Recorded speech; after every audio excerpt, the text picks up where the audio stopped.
شفتي باللي مشير لي ولدك كتحيد البروفيل من الواتساب؟ ها شنو زعما انت غامض؟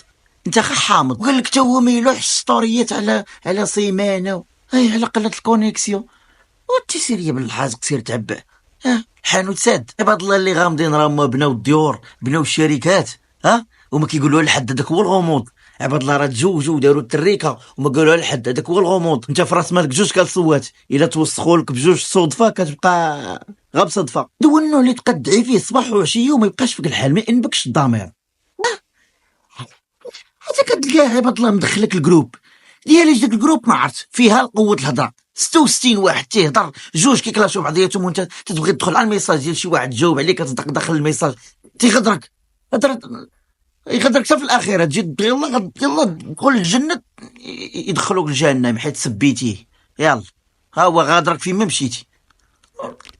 وباش يكملها ويجملها كيضل سهران حتى لجوج الليل كينوض الصباح راسو دار مخلد الناس وتيقول لك جو سوي مالاد. تكتب هكاك في ستوري زعما على اساس والتسيري انت كتمرض. انت طاح لك التفاعل ديال الواتساب ديال الحامض ديال الخضر.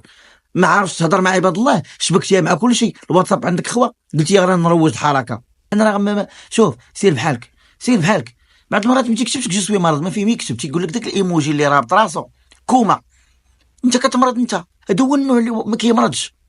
يلا جرب قول لي واخا يكونوا الليالي التبروري وتقول لي يلا نلعبوا كره تلقاه هو الاول شاد لكم تيران كره يشريها. بارطاجيو لي الفيديو راه اي واحد فيكم عنده هذا النوع هذا. بارطاجيو